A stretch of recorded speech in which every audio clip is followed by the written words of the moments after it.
and win this fight. I would like to leave you with a quote from James Baldwin. If we know, then we must fight for your life as though it were our own, which it is, and render impossible with our bodies the corridors to the gas chamber. For if they come for you in the morning, they will be coming for us at night. Direct action is not terrorism. Free Palestine!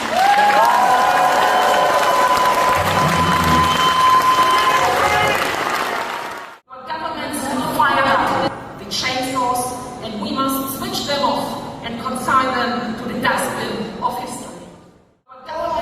We believe in freedom and justice, stand in solidarity with the Palestinian people. So our solidarity with Palestine is central to the wider battle against the warmongers, against the rising fascist right, both at home and abroad. So if you want to live in a world without war, a world built on justice, founded on freedom, we must continue to fight for a world in which Palestine is free. Thank you. Free Palestine.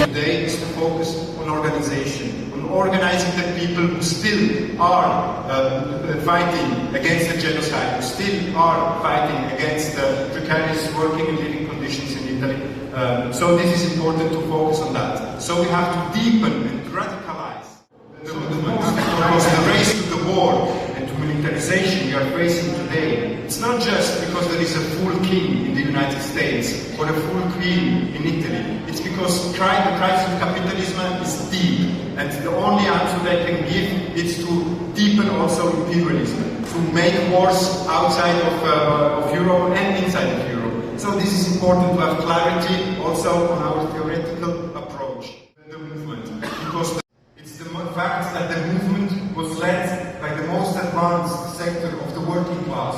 Without the workers, it's impossible to have such a movement. And in Italy, it were the dock workers of Italy, of Genoa, of Livorno, of Civitavecchia, blocking the ports and calling to the entire society to have this mass action, to have this mass mobilization. So this is important to focus on the centrality of the labor movement of the working class. More than 73,000 Palestinians killed, millions displaced, the deliberate destruction of homes, schools, hospitals and universities. A genocide that continues despite the so-called ceasefire, almost 1,000 Palestinians killed since it supposedly took effect. In the West Bank, Palestinians continue to face violent displacement, and throughout their historic homeland and as refugees in exile, Palestinians are subjected to a cruel system of apartheid. Today, in this hall and on those days, we are showing the ruling classes that the millions who have marched over the last 2.5 years, the general strikes that have shut down cities, the blockades that have closed down the ports and stopped weapons getting to Israel, the universities that have been occupied and the students who have walked out of schools, all the boats that have joined the flotilla, these are not isolated actions, but they are the components of a united, popular, international mass movement.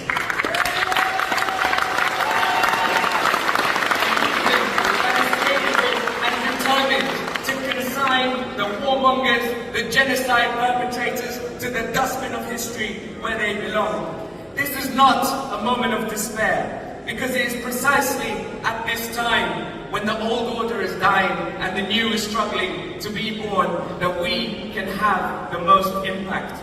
We represent the majority of the people in Europe and the world, and we are carrying on the traditions of people like Rosa Luxemburg and Karl Liebknecht, of the soldiers that mutinied and brought the First World War to an end, of the liberation movements that brought down empires, of the Palestinian people whose resistance was an inspiration to the whole world, of Malcolm X when he said, we want freedom, we want equality, and we want justice by any means necessary, and of the Paris Communards when they declared 155 years ago, Nous avons le devoir de lutter et de vaincre. It is our duty to fight and to win. So let's get on with it.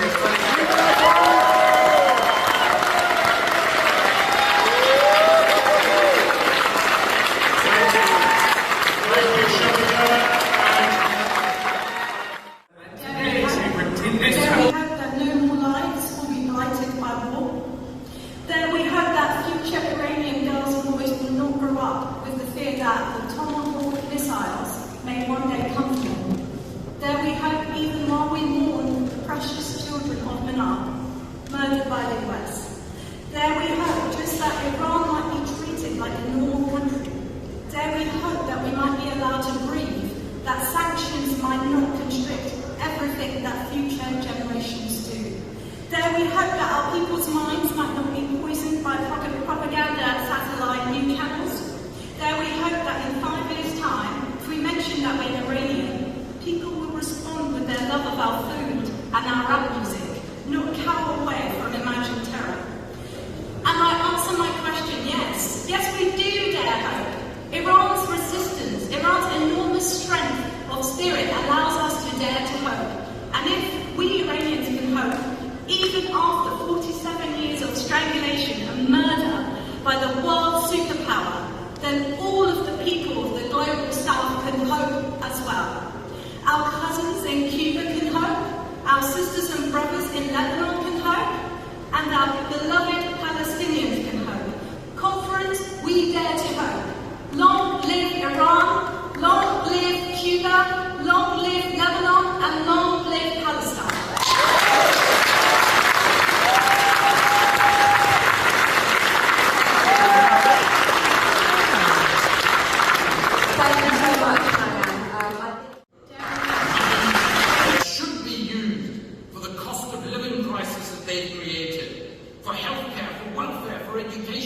For addressing the climate crisis.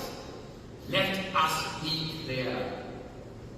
This defense spending is making our countries poorer, more corrupt, less democratic, and most ironic of all, less safe.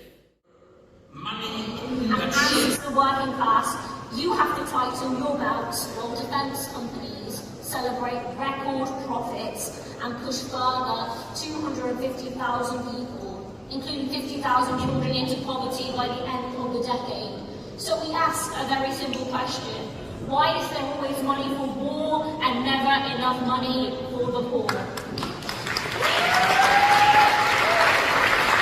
The UK government continues to follow Washington's lead like the poodle that it is. In December 2023, President Gustavo Petro of Colombia said, "What we see in Gaza is a rehearsal for the rest of the world. The starvation, the surveillance, the collective punishment, the criminalization of solidarity, the impunity granted to the most powerful. If these practices become normalized in Gaza, they become easier to normalize elsewhere. And that process is already underway, because our governments do not only wage wars abroad, they wage war on dissent at home." And the UK government I've got a couple of minutes, so I just want to say a couple of very important things. This isn't just about peace for peace sake, which is what we all want, because at the end of the day, it won't be the rich and wealthy sent around the world to fight in wars for corporations. It'll be the sons and daughters of working class men